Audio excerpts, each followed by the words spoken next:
Hello guys, आप सभी लोग देख सकते हैं यहाँ पर हम आप अभी एयरपोर्ट जा रहे हैं।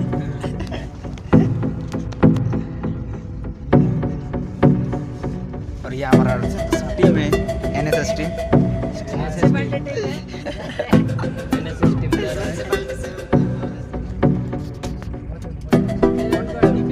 आप सभी लोग बाहर देख सकते हैं, यहाँ पर एयरपोर्ट बनने वाला है।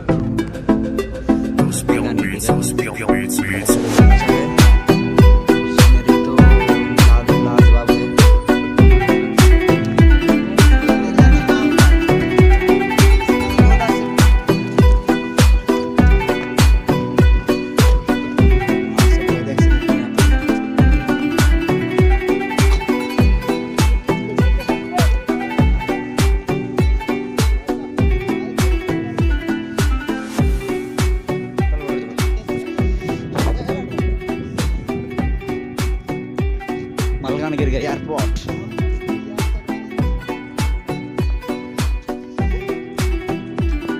इसको बनाने में लगभग 3 साल या 5 साल भी लग सकता है।